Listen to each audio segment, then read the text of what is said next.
El 6 de junio de 1944, las playas de Normandía se convirtieron en el escenario de una de las operaciones militares más ambiciosas de la historia, un punto de inflexión monumental en la Segunda Guerra Mundial. El aire estaba cargado con el olor salino del mar, mezclado con el hedor acre del combustible y la pólvora, una atmósfera densa y opresiva que envolvía a miles de jóvenes soldados mientras desembarcaban bajo un cielo gris y plomizo. Desde la perspectiva de un tripulante de tanque M4 Sherman, encerrado en el vientre de acero de su vehículo a bordo de una lancha de desembarco, el mundo se reducía al estruendo ensordecedor de los motores, el golpeteo constante de las olas contra el casco y la vibración nerviosa que recorría cada placa de metal. La ansiedad era palpable, una corriente eléctrica que unía a los hombres mientras esperaban la orden de avanzar hacia una costa defendida por un enemigo formidable, un enemigo que, según todos los informes, poseía armas muy superiores. La rampa de la lancha cayó con un chirrido metálico atronador, revelando un caos de explosiones, trazadoras y el sonido inconfundible del fuego de ametralladoras alemanas.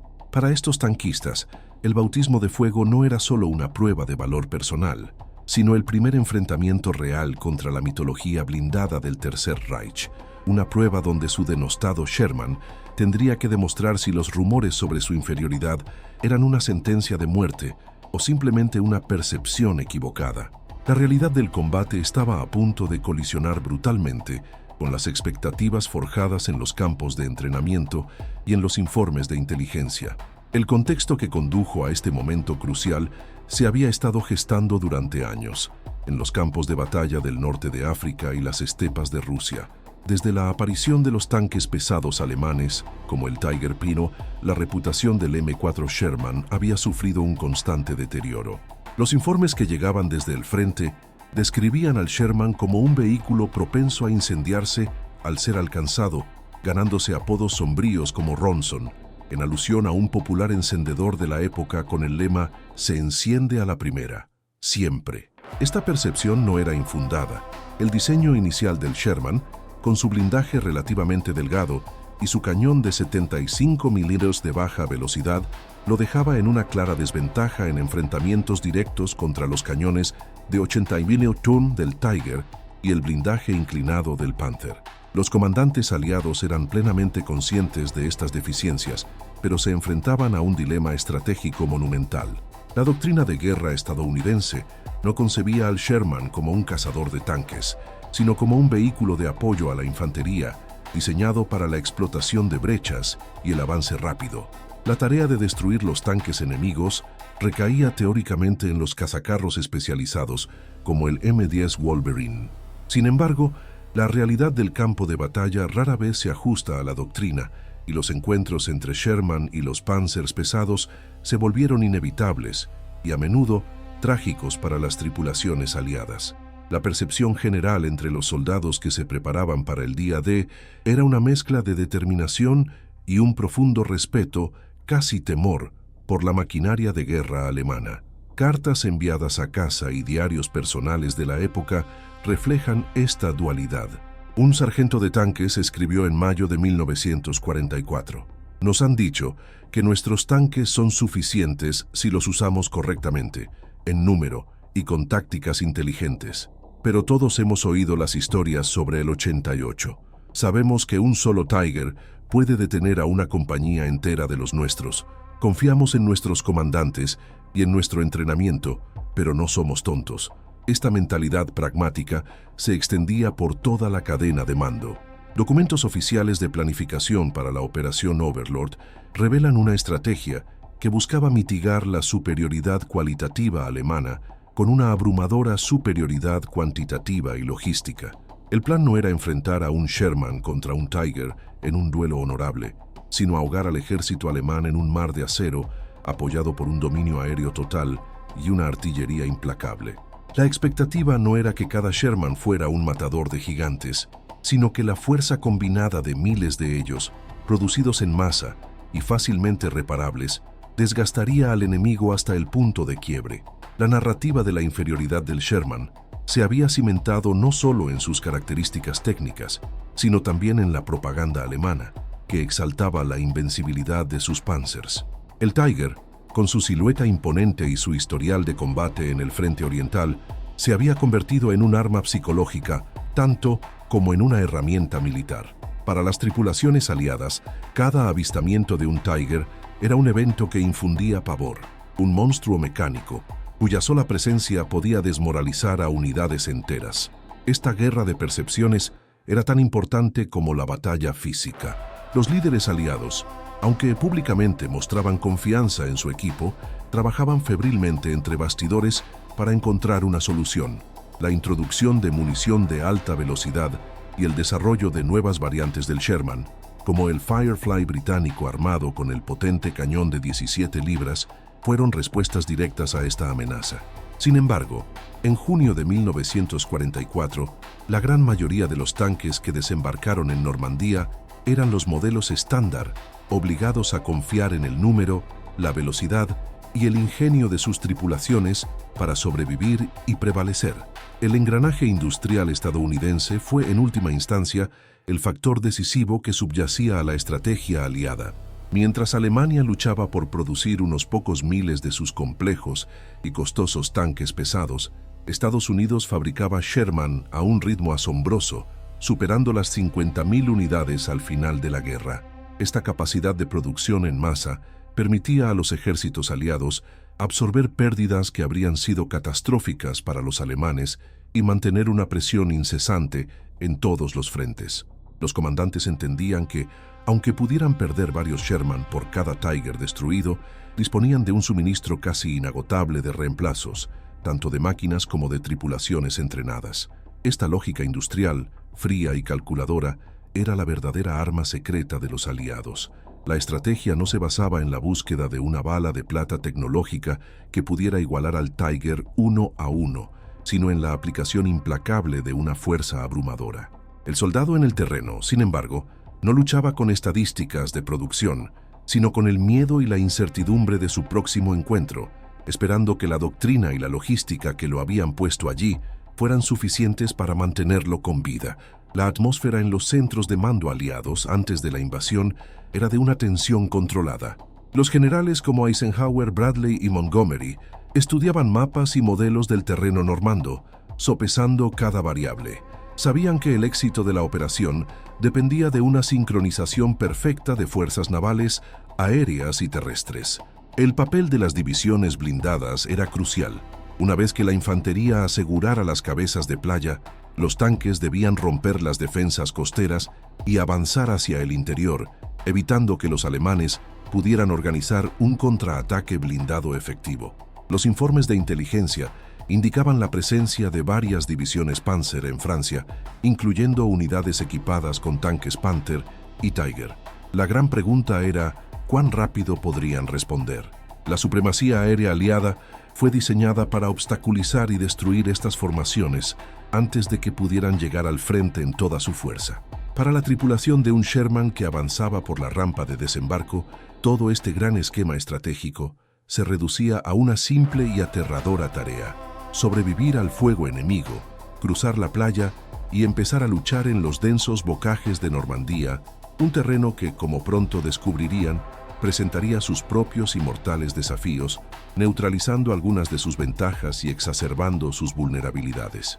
Los preparativos para el enfrentamiento que definiría el destino de la campaña de Normandía no se limitaron a la planificación estratégica en los altos mandos.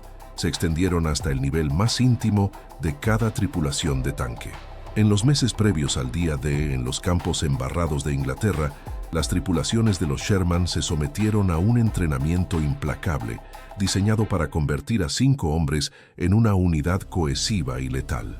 El comandante, el artillero, el cargador, el conductor y el operador de radio ametrallador de proa practicaban sus roles hasta que cada acción se volvía un reflejo instintivo. Se simulaban innumerables escenarios: emboscadas, fallos mecánicos, evacuaciones de emergencia y sobre todo tácticas para enfrentarse a blindados superiores. La doctrina que se les inculcaba era clara y pragmática: no atacar a un Tiger de frente. La supervivencia y la victoria dependían de la velocidad, la maniobrabilidad y el trabajo en equipo. Se les enseñó a utilizar el terreno para ocultar su avance, a flanquear al enemigo para atacar su blindaje lateral o trasero, mucho más vulnerable, y a coordinar el fuego de varios tanques sobre un único objetivo para abrumar a su tripulación y aumentar las probabilidades de un impacto penetrante. La selección del personal para estas unidades blindadas era rigurosa. Se buscaban hombres con nervios de acero, capacidad para pensar bajo una presión extrema y una aptitud mecánica innata. El sigilo, aunque difícil de lograr con una máquina de 30 toneladas, era un componente esencial de su entrenamiento. Aprendieron a moverse aprovechando el ruido de la artillería o de los aviones para enmascarar el estruendo de sus motores y orugas. La comunicación por radio, a menudo poco fiable en el fragor de la batalla, se complementaba con un sistema de señales manuales y una comprensión casi telepática entre los comandantes de pelotón. Cada tripulación sabía que su vida dependía no solo de su propia habilidad, sino de la de los tanques que los acompañaban. Esta interdependencia forjó lazos increíblemente fuertes entre los hombres, una hermandad nacida de la certeza compartida del peligro inminente y la confianza mutua como única garantía de supervivencia. El desarrollo técnico del Sherman y su munición fue un proceso paralelo y crucial. Conscientes de las limitaciones del cañón M3 de 75 milímetros, los ingenieros y estrategas aliados trabajaron febrilmente para encontrar una solución. Una de las respuestas más significativas fue la introducción de la munición de fósforo blanco, designada como M64.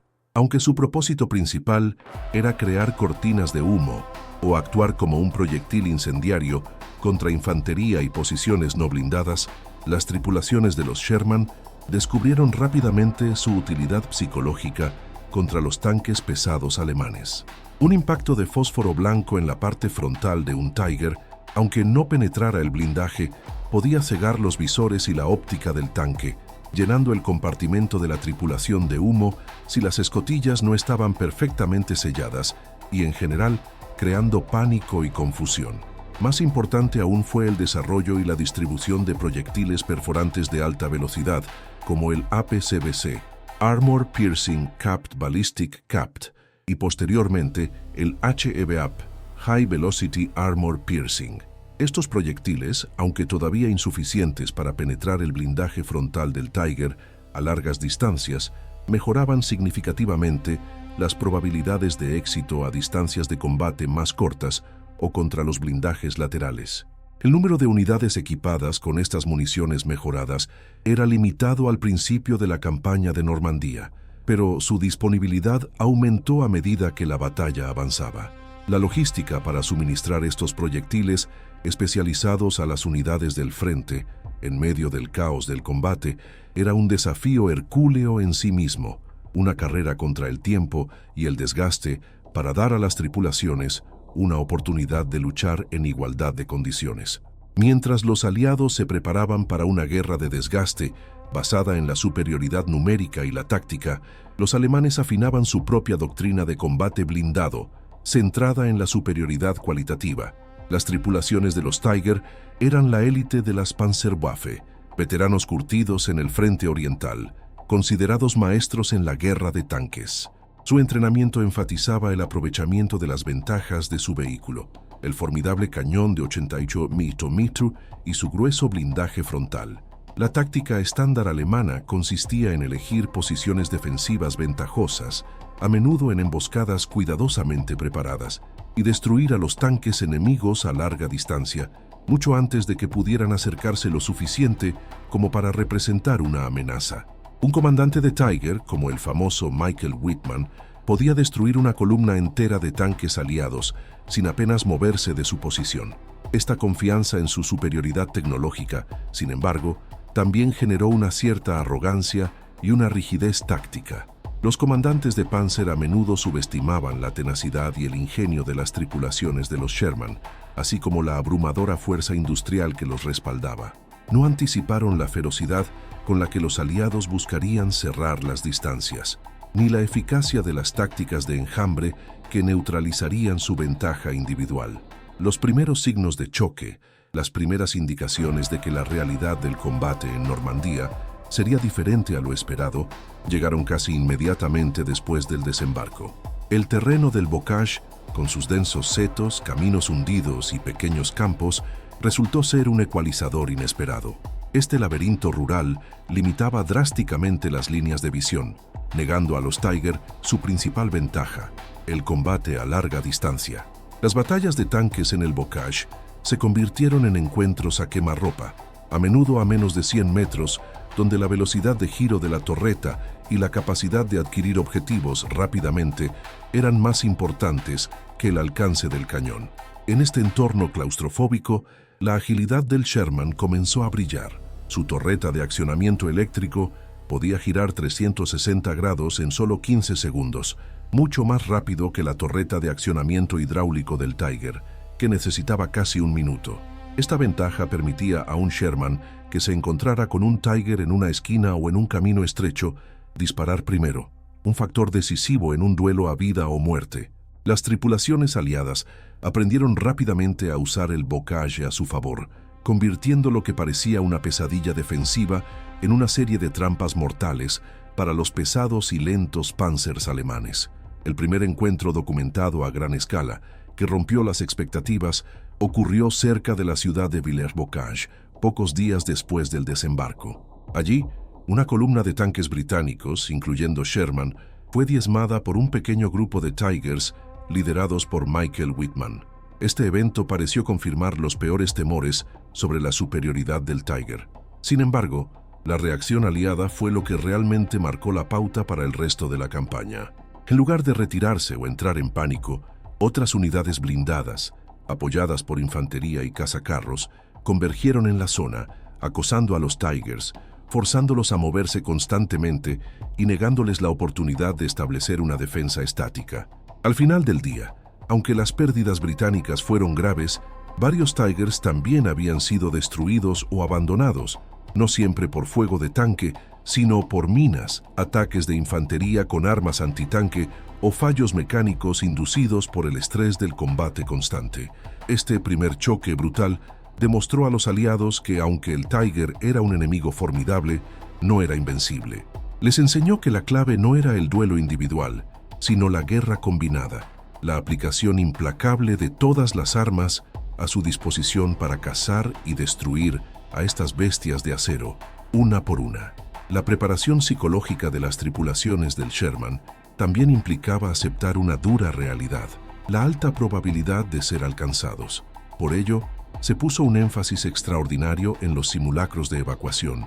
Cada miembro de la tripulación debía ser capaz de salir del tanque en menos de 5 segundos, incluso en completa oscuridad o con el vehículo en llamas. Esta obsesión por la velocidad de escape, combinada con el diseño de escotillas relativamente grandes y accesibles, significó que aunque los Sherman eran penetrados con más frecuencia, su tasa de supervivencia de la tripulación era sorprendentemente alta en comparación con otros tanques de la época. Los hombres sabían que su tanque podía ser un ataúd de acero, pero también sabían que tenían una oportunidad real de salir con vida si eran alcanzados, volver a la retaguardia y recibir un tanque de reemplazo, a veces en cuestión de horas. Esta mentalidad, la de ser un sistema de armas reemplazable, contrastaba fuertemente con la de las tripulaciones alemanas, que veían sus tanques como fortalezas casi inexpugnables, lo que a menudo llevaba a una conmoción psicológica devastadora cuando su blindaje finalmente era perforado. La preparación para la derrota individual era, paradójicamente, una de las herramientas más potentes para la victoria colectiva. El denso laberinto del bocage normando se convirtió rápidamente en el escenario principal donde la teoría del combate blindado chocaba con la brutal realidad.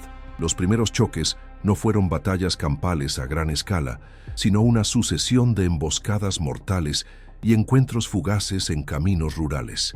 Para una tripulación de Sherman, avanzar a través de este paisaje era una experiencia angustiosa. El conductor se esforzaba por mantener el tanque en los estrechos caminos, con la visibilidad limitada por los altos setos que parecían ocultar una amenaza en cada sombra. El comandante, a menudo con la escotilla abierta para tener una mejor visión, dependía de su instinto para detectar el más mínimo signo de peligro. Uno de los primeros choques que demostró la vulnerabilidad y al mismo tiempo la resistencia del concepto del Sherman ocurrió durante la Operación Epsom, a finales de junio de 1944. Durante el avance hacia la colina 112, cerca de Caen, las divisiones blindadas aliadas se encontraron con una defensa decidida de elementos Panzer SS. En un campo de batalla relativamente pequeño, cientos de tanques se enfrentaron en condiciones caóticas. Los Sherman avanzaban en oleadas, utilizando su número para intentar saturar las defensas. Un Sherman tras otro era alcanzado, estallando en llamas y dejando un rastro de cascos humeantes. Desde la perspectiva alemana, parecía una victoria fácil, pero lo que no esperaban era la persistencia aliada. Por cada Sherman destruido, dos más parecían tomar su lugar, continuando el avance, flanqueando las posiciones, apoyados por un bombardeo de artillería incesante y ataques aéreos.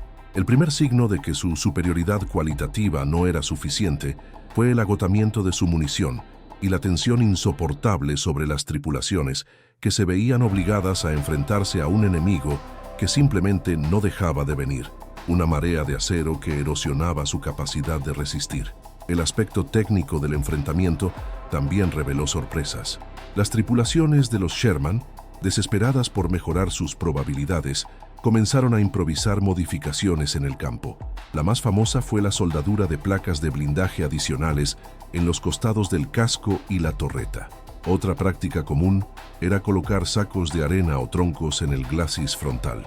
Aunque la efectividad balística de estas modificaciones era a menudo cuestionable, su impacto psicológico en las tripulaciones era innegable, dándoles una sensación de control y protección adicional en un entorno letal.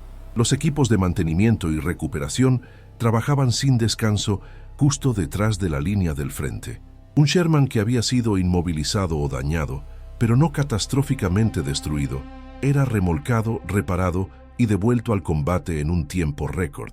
Esta capacidad de reciclaje de vehículos era algo que el sistema logístico alemán, sobrecargado y constantemente hostigado desde el aire, simplemente no podía igualar. Un Tiger dañado a menudo significaba un Tiger perdido para siempre.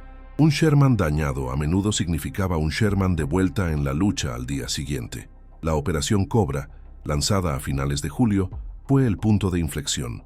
Tras un bombardeo de saturación que pulverizó las líneas alemanas cerca de Saint-Lô, miles de tanques Sherman se lanzaron a través de la brecha. Aquí, por primera vez en la campaña, el Sherman pudo ser utilizado según la doctrina para la que fue diseñado: la explotación y el avance rápido en terreno abierto. Los restos de las divisiones Panzer, desgastadas y diezmadas, intentaron organizar contraataques, pero se vieron abrumadas por la velocidad y el número de los blindados estadounidenses que inundaban el campo de batalla. El clímax de la campaña de Normandía y la inversión definitiva de roles entre el Sherman y el Tiger se materializaron de forma contundente en la Bolsa de Falaise en agosto de 1944. Tras la exitosa ruptura de las líneas alemanas en la Operación Cobra, las fuerzas aliadas avanzaron con una velocidad asombrosa, con las unidades canadienses y polacas empujando desde el norte mientras los ejércitos estadounidenses cerraban el cerco desde el sur. El objetivo era atrapar al séptimo ejército alemán y a los restos del quinto ejército Panzer. La narrativa cinematográfica de este momento crucial no se centra en un único y honorable duelo entre dos campeones blindados, sino en la cruda y brutal realidad de una cacería sistemática y arrolladora. Las columnas de tanques Sherman, ahora operando con una confianza forjada en el crisol del combate del Bocage, se adueñaron de las carreteras francesas. Su velocidad y fiabilidad mecánica les permitieron superar y flanquear a los pesados, lentos y cada vez más escasos tanques alemanes. La imagen de los Sherman avanzando en largas filas, levantando nubes de polvo bajo el sol de verano, se convirtió en el símbolo de la liberación de Francia y del inminente colapso del poderío alemán en el oeste. El evento principal se desarrolló en una zona que los propios soldados bautizaron como el Corredor de la Muerte, un estrecho cuello de botella por el que las desesperadas fuerzas alemanas intentaban escapar. Los restos de las divisiones Panzer de élite, incluyendo los temidos Tigers y Panthers, se encontraron atrapados en un bolsillo que se reducía por horas, con todas las rutas de escape importantes cortadas por el avance aliado. El impacto inmediato de esta situación fue un cambio psicológico total y absoluto en ambos bandos. Las tripulaciones de los Sherman, que durante semanas habían sido las presas cautelosas, se transformaron en cazadores audaces y agresivos. Su agilidad y velocidad, antes consideradas secundarias frente al blindaje y la potencia de fuego, se convirtieron en las armas decisivas. Les permitieron cortar el paso a los convoyes en retirada, establecer bloqueos en cruces de caminos estratégicos y lanzar ataques relámpago desde múltiples direcciones, sembrando el caos y la confusión entre un enemigo desorganizado y desmoralizado. La superioridad aérea aliada era total, con los cazabombarderos P-47 Thunderbolt y Hawker Typhoon actuando como una letal artillería volante, lanzando cohetes y bombas sobre cualquier vehículo blindado que se atreviera a moverse por las carreteras a la luz del día. Dentro de la bolsa, los poderosos Tigers se encontraron en una situación desesperada y sin esperanza, una inversión irónica de su papel anterior como depredadores del campo de batalla.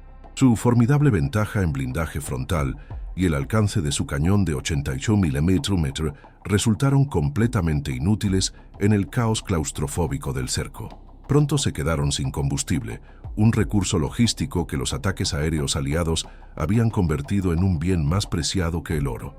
Se quedaron sin munición, habiéndola gastado en semanas de combates defensivos.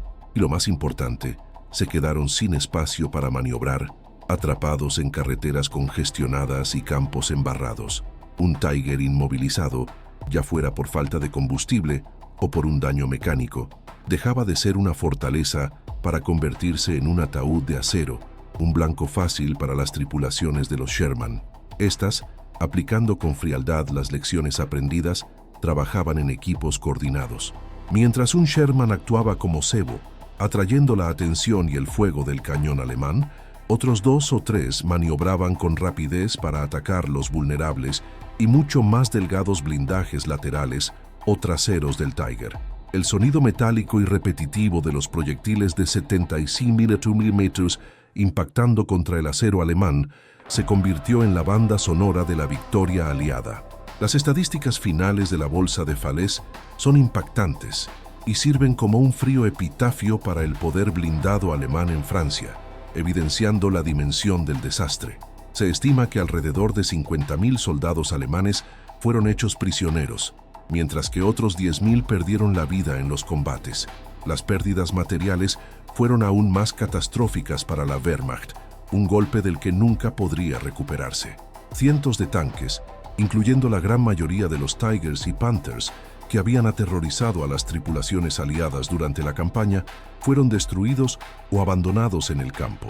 Las fotografías y filmaciones de la época muestran un paisaje apocalíptico, un vasto cementerio de acero retorcido y vehículos calcinados que se extendía por kilómetros, un testimonio mudo de la furia de la batalla. El mito de la invencibilidad del Panzer, cuidadosamente construido por la propaganda nazi y reforzado por sus éxitos iniciales, había sido literalmente aplastado y desmantelado bajo el peso implacable de la maquinaria de guerra industrial y táctica de los aliados. La revuelta en el campo de batalla no fue solo táctica, sino también una validación de una aplicación tecnológica específica. Dos Sherman Firefly británicos, equipados con el potente cañón de 17 libras, jugaron un papel crucial y desproporcionado en la destrucción de los blindados pesados alemanes. Eran los únicos tanques aliados en ese momento capaces de penetrar el blindaje frontal de un Tiger a distancias de combate normales, lo que les confería una capacidad letal única. Los comandantes de tanques alemanes, que no eran tontos, aprendieron rápidamente a temerlos, a menudo dando la orden prioritaria a sus artilleros de disparar primero a cualquier Sherman que tuviera un cañón visiblemente más largo. Esta táctica alemana llevó a las ingeniosas tripulaciones británicas a camuflar la punta de sus largos cañones con pintura, creando una falsa sombra para que se parecieran a los cañones estándar de 75 metros. Fue un juego mortal de engaño y percepción en el campo de batalla, donde una simple ilusión visual podía significar la diferencia entre la vida y la muerte, demostrando una vez más la importancia de la astucia y la adaptación. Las consecuencias inmediatas de la aniquilación de las fuerzas alemanas en la bolsa de Falaise y la subsiguiente y triunfal liberación de París fueron profundas, provocando un cambio fundamental e irreversible en la doctrina y la percepción de la guerra blindada para ambos bandos. Para los aliados, la sangrienta pero exitosa campaña de Normandía sirvió como una validación inequívoca de su enfoque estratégico global. La doctrina de la guerra de armas combinadas, un concepto en el que el tanque Sherman no era concebido como un duelista solitario destinado a enfrentarse a sus contrapartes enemigas, sino como una pieza integral y multifuncional de un sistema de combate abrumador, había demostrado ser rotundamente exitosa. Los planificadores y estrategas en los cuarteles generales aliados confirmaron con satisfacción que la superioridad numérica masiva, una logística impecable capaz de reparar y reemplazar pérdidas a un ritmo asombroso y un dominio aéreo casi total, podían, de hecho, anular y superar la ventaja tecnológica cualitativa de un adversario, por muy formidable que ésta fuera en el papel. La victoria no pertenecía a la mejor arma, sino al mejor sistema. La repercusión psicológica en las tropas aliadas, especialmente en las tripulaciones de los tanques, fue inmensa y transformadora. Los hombres que habían desembarcado en las playas de Normandía, con una mezcla de aprensión, fatalismo y un conocimiento sombrío de las deficiencias de sus vehículos, emergieron de los campos de batalla de Francia con una confianza inquebrantable, una confianza forjada en el fuego del combate y cimentada en la victoria. Habían enfrentado al legendario Tiger, el monstruo de la propaganda nazi, y lo habían vencido. Este aumento exponencial de la moral fue un factor intangible, pero absolutamente crucial, que actuó como combustible para el rápido y audaz avance a través de Francia y hacia la misma frontera del Reich alemán. Los soldados ya no veían al Sherman como una trampa mortal o un encendedor Ronson, sino como un corcel de guerra fiable, resistente y probado en batalla que, si se utilizaba con la astucia y el trabajo en equipo que habían aprendido, los llevaría a la victoria final. El respeto había reemplazado al miedo. Para los alemanes, la derrota en Normandía fue una catástrofe estratégica y psicológica de la que nunca se recuperarían por completo en el frente occidental. La pérdida de la mayor parte de sus irreemplazables y experimentadas tripulaciones de tanques, veteranos de múltiples campañas, y de sus mejores y más avanzados vehículos blindados, fue un golpe devastador para la Panzerwaffe. El alto mando alemán, enfrentado a la cruda realidad de los informes del frente, se vio obligado a reconocer a regañadientes que su enfoque obsesivo en tanques pesados, tecnológicamente complejos y prohibitivamente caros de producir, era una estrategia insostenible frente a la apabullante capacidad industrial de los Estados Unidos. La producción de Tigers y Panthers, que requería una inmensa cantidad de recursos y mano de obra especializada, nunca podría seguir el ritmo de las pérdidas en combate. Además, la creciente falta de combustible y repuestos, exacerbada por la campaña de bombardeo estratégico aliada, paralizó a las unidades que lograron sobrevivir.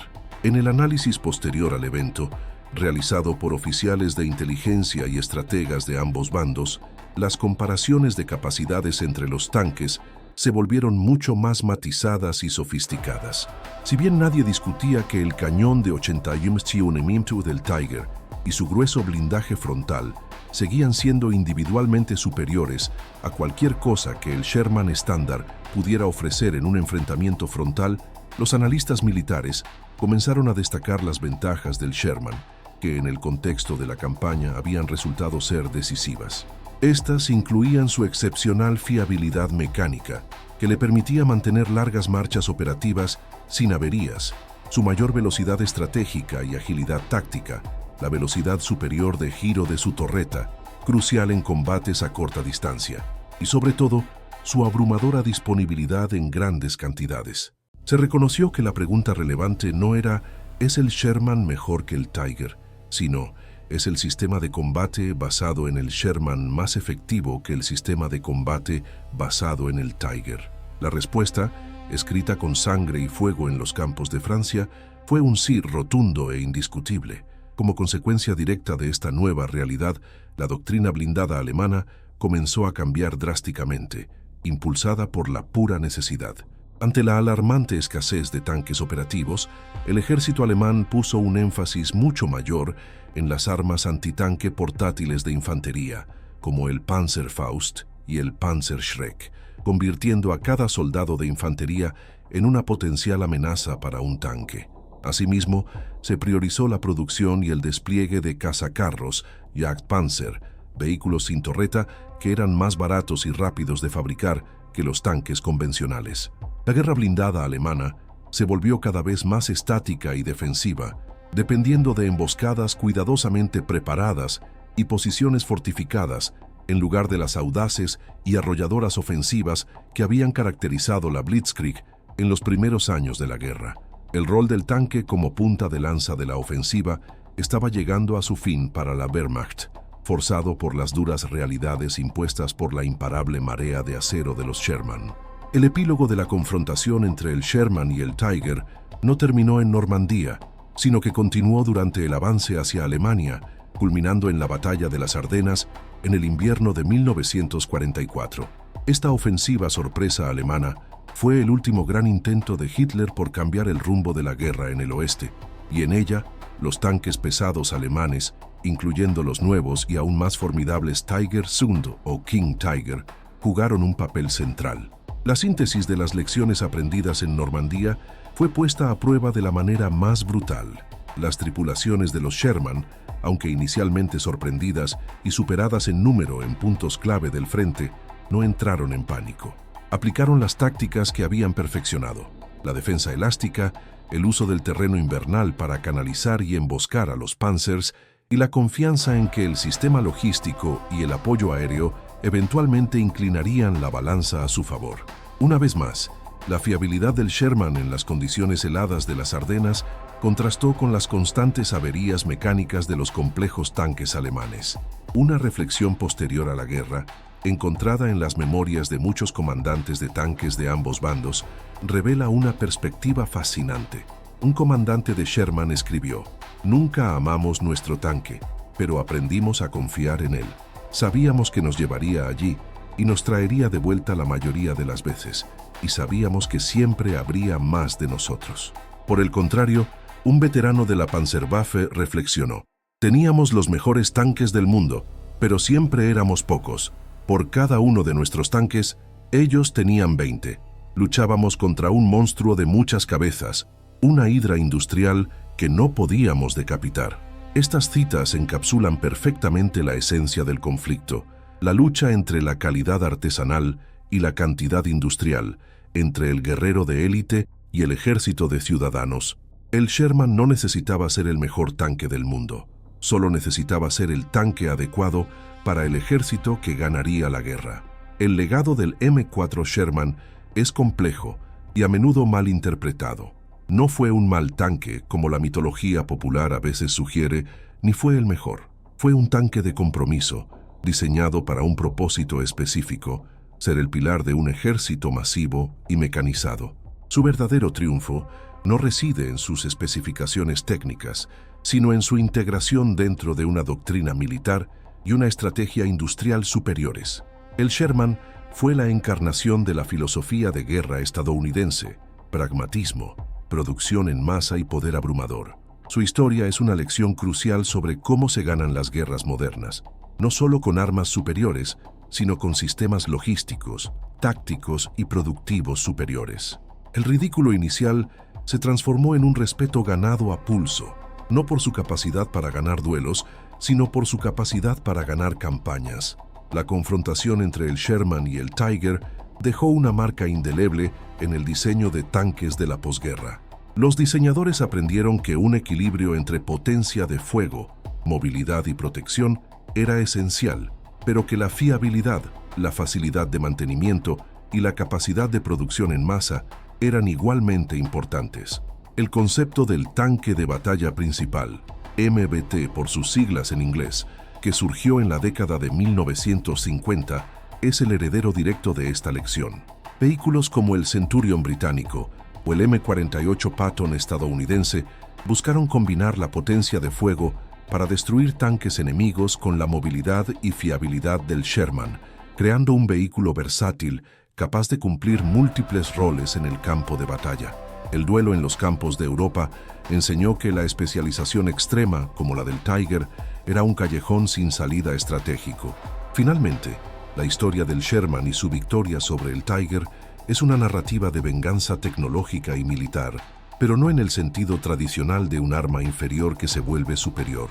Es la historia de cómo un sistema subestimado, a través de la adaptación, la inteligencia táctica y una escala industrial inimaginable, aplastó a un sistema que se había vuelto arrogante en su propia excelencia tecnológica.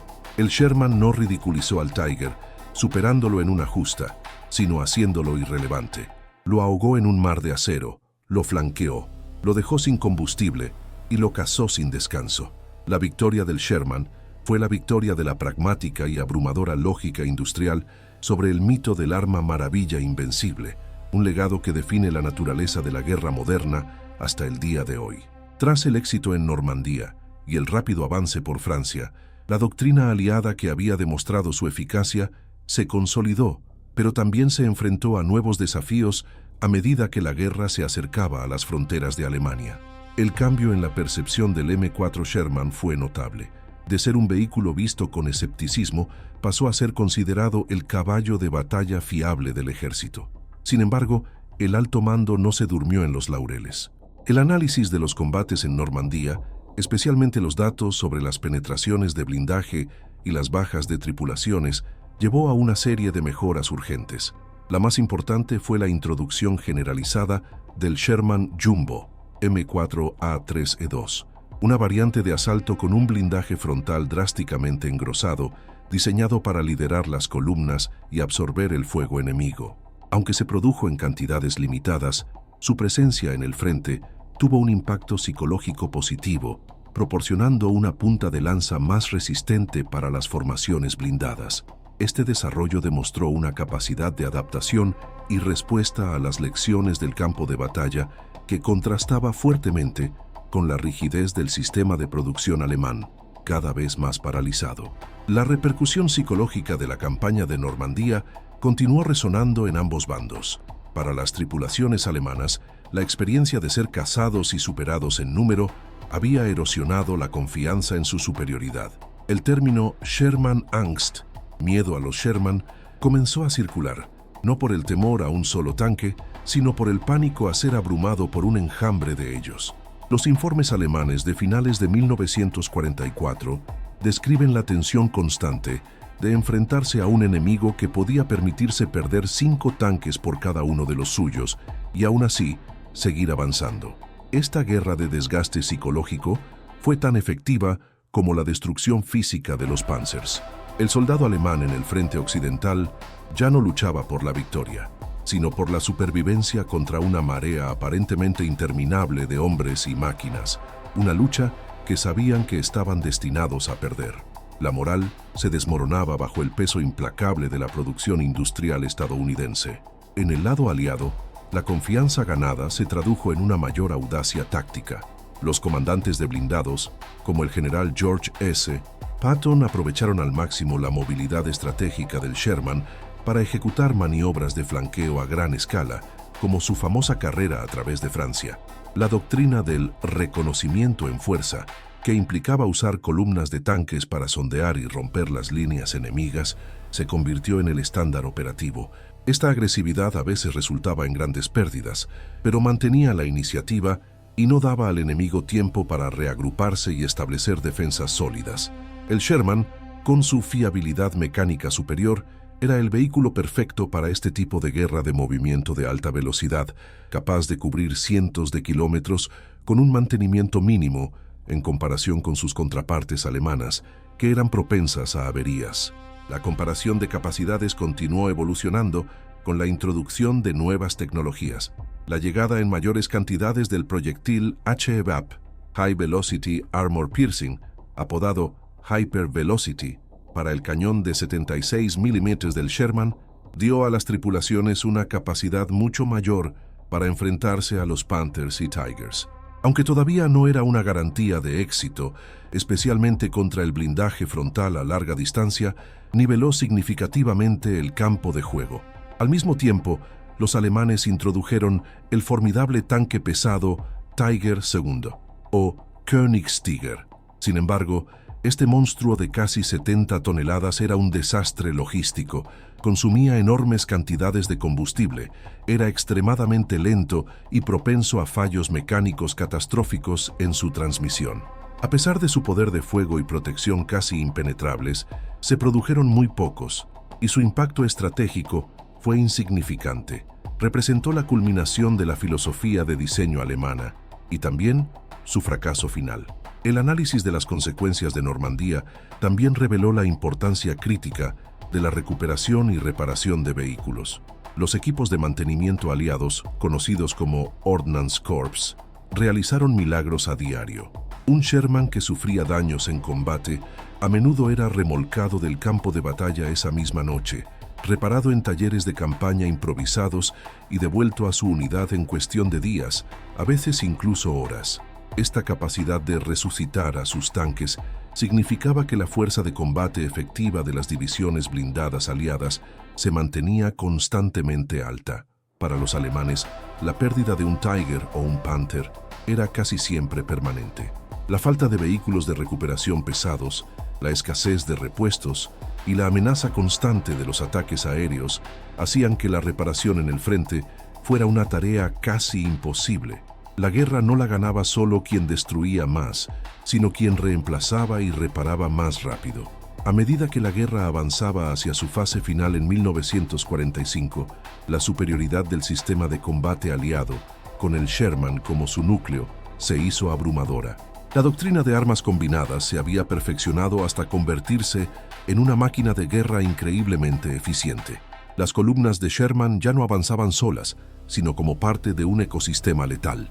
Estaban precedidas por la artillería autopropulsada M7 Priest, que lanzaba un torrente de fuego sobre las posiciones enemigas. Sobre ellos, los cazabombarderos P-47 y P-51 actuaban como taxis aéreos, listos para ser llamados por los controladores aéreos avanzados que viajaban con los tanques para aniquilar cualquier punto fuerte de resistencia. Flanqueando a los tanques, la infantería mecanizada en semiorugas M3 despejaba edificios y bosques, protegiendo a los blindados de las emboscadas con Panzerfaust. Esta sinfonía de destrucción era algo que el ejército alemán, fragmentado y desabastecido, ya no podía contrarrestar. La repercusión psicológica en las últimas etapas de la guerra fue de una resignación total por parte de las fuerzas alemanas. Los veteranos de la Panzerwaffe que quedaban sabían que cada enfrentamiento era probablemente el último. Su objetivo ya no era detener el avance aliado, sino simplemente infligir el mayor daño posible antes de ser inevitablemente destruidos. El Tiger, en estos últimos días, se convirtió en un arma puramente defensiva, una fortaleza estática utilizada para emboscadas desesperadas. Su leyenda, sin embargo, persistía, y la destrucción de un Tiger seguía siendo un motivo de orgullo y una insignia de honor para cualquier tripulación de Sherman que lo lograra. La caza del último Tiger se convirtió en un símbolo del fin de una era en la guerra blindada y de la victoria total del concepto aliado. Las comparaciones de capacidades en esta fase final se volvieron casi irrelevantes, aunque un Tiger II seguía siendo, en teoría, el tanque más poderoso del campo de batalla. Su impacto era nulo. La mayoría de los Tiger II destruidos en 1945 no fueron eliminados en combate directo por otros tanques, sino que fueron abandonados por sus propias tripulaciones por falta de combustible o por fallos mecánicos, y posteriormente destruidos por ataques aéreos o cargas de demolición. El Sherman, por otro lado, estaba en todas partes.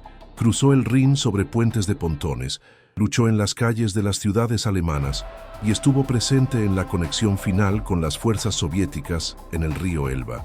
Su omnipresencia fue el testimonio definitivo de su éxito estratégico.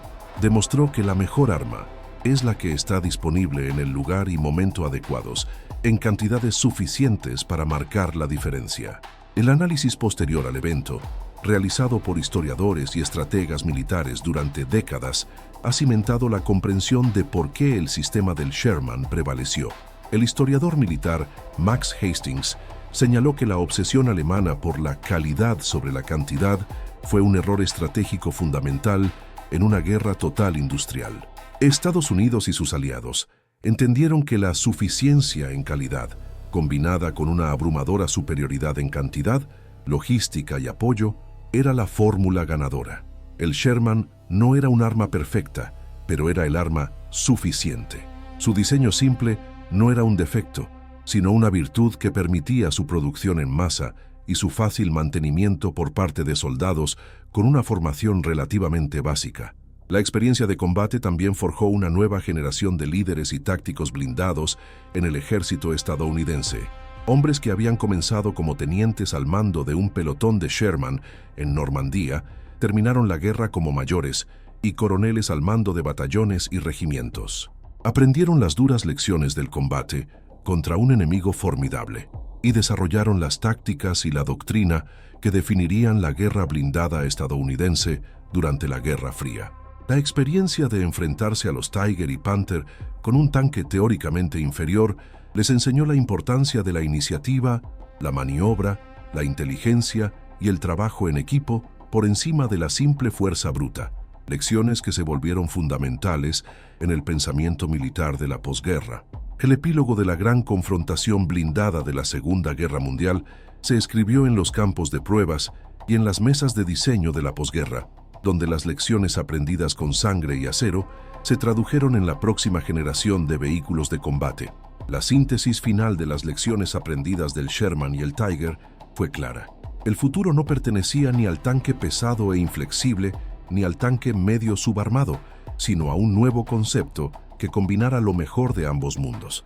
Este concepto se materializaría en el tanque de batalla principal, MBT, un vehículo que buscaba equilibrar la tríada mágica de potencia de fuego, movilidad y protección. El Sherman, a través de su evolución y su uso en combate, había sido un precursor involuntario de esta idea, demostrando que un chasis versátil podía adaptarse a múltiples roles y amenazas. El legado del Sherman no fue su diseño final, sino la filosofía de flexibilidad y adaptabilidad que demostró. Las reflexiones posteriores de figuras clave de la guerra ofrecen una visión reveladora. El general Omar Bradley, reflexionando sobre la campaña europea, destacó que la guerra fue ganada por la logística. Los aficionados hablan de estrategia, los profesionales hablan de logística. Es una cita a menudo atribuida a él. Esta perspectiva subraya por qué el Sherman fue un éxito. Era un tanque diseñado pensando en la logística, fácil de transportar, fácil de reparar y con partes intercambiables. El Tiger, por el contrario, era una pesadilla logística. Cada tanque era casi una pieza de artesanía que requería un mantenimiento especializado y un tren de suministro dedicado. En una guerra de desgaste a escala continental, el diseño logísticamente más sólido estaba destinado a ganar, independientemente de su rendimiento en un duelo 1 a 1.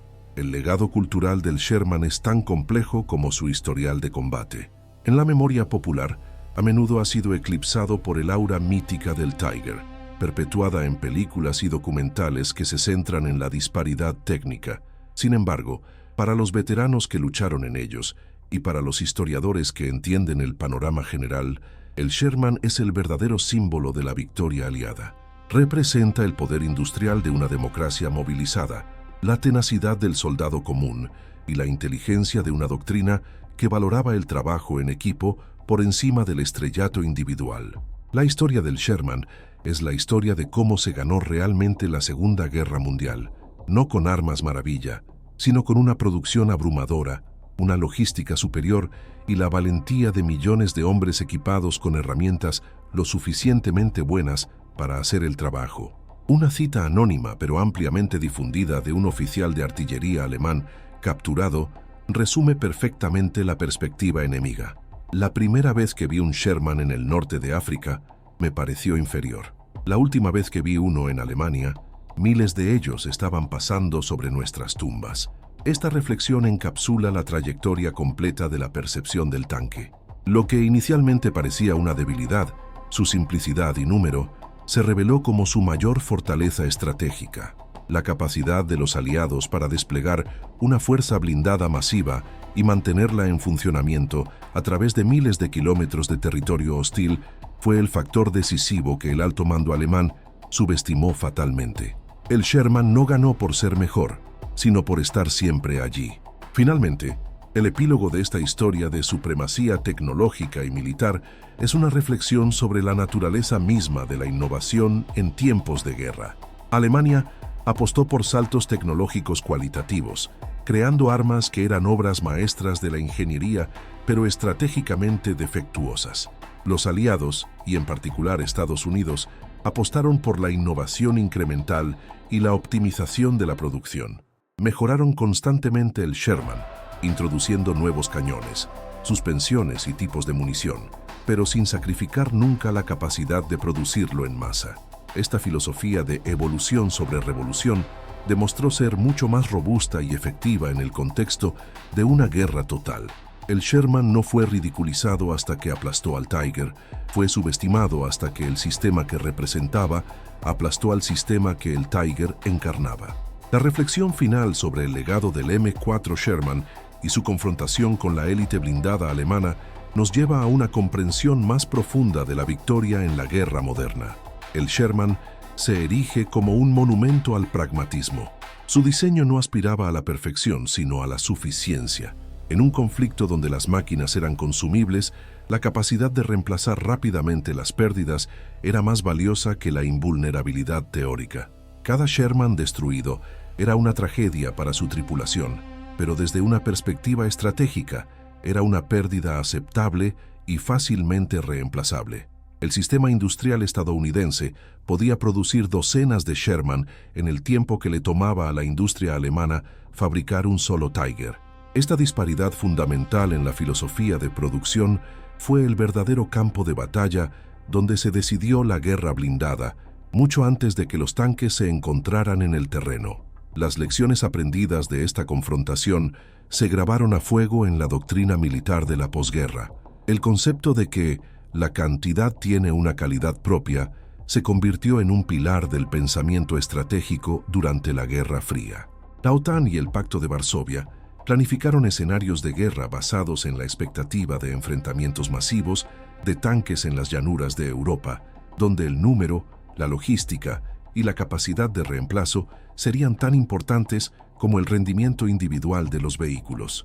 El Sherman, en esencia, enseñó al mundo que una guerra entre superpotencias industriales sería ganada no por el arma más sofisticada, sino por la nación con la capacidad más profunda y resistente para sostener el combate a largo plazo.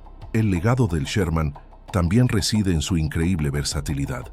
Más allá de su papel como tanque de batalla, el chasis del Sherman sirvió como base para una asombrosa variedad de vehículos especializados: lanzallamas, Sherman Sipo, lanzacohetes, Sherman Calliope, vehículos de recuperación blindados, destructores de tanques M10 y M36, artillería autopropulsada e incluso tanques anfibios, Sherman DD. Esta adaptabilidad significaba que el mismo sistema logístico y de mantenimiento podía soportar una amplia gama de capacidades en el campo de batalla. El Tiger, en cambio, era una plataforma única y especializada, incapaz de tal flexibilidad. El Sherman fue menos un tanque y más una plataforma de combate universal, un testimonio de la previsión de sus diseñadores. Una reflexión final sobre la dimensión humana revela la verdad más importante. La victoria del Sherman fue, en última instancia, la victoria de sus tripulaciones. Fueron los jóvenes de granjas y ciudades de Estados Unidos, Gran Bretaña, Canadá y otras naciones aliadas quienes, con valentía e ingenio, tomaron un tanque que sabían que era superado en ciertos aspectos y encontraron la manera de usarlo para derrotar a un enemigo formidable. Aprendieron a usar la velocidad para flanquear, el número para abrumar y el trabajo en equipo para sobrevivir. La historia del Sherman no es solo una historia de acero y estadísticas de producción. Es una historia de coraje humano, adaptación y la voluntad de prevalecer contra todo pronóstico. El espíritu de la tripulación demostró ser un arma más potente que cualquier cañón de 88 milímetros. En conclusión, el viaje del M4 Sherman desde ser un objeto de ridículo hasta convertirse en el instrumento de la victoria sobre el Tiger alemán es la saga definitiva de la supremacía de un sistema sobre un arma. El Tiger era un depredador magnífico, un pináculo de la evolución del diseño de tanques, pero era un dinosaurio en un mundo que cambiaba rápidamente. El Sherman Era como un mamífero adaptable, más pequeño, menos imponente, pero capaz de prosperar, multiplicarse y dominar el nuevo entorno de la guerra industrial total. No aplastó al Tiger superándolo en fuerza bruta, sino volviéndolo obsoleto, rodeándolo y negándole las condiciones en las que podía prosperar. La verdadera venganza del Sherman no fue un proyectil perforante, sino la implacable e imparable lógica de la historia y la producción en masa.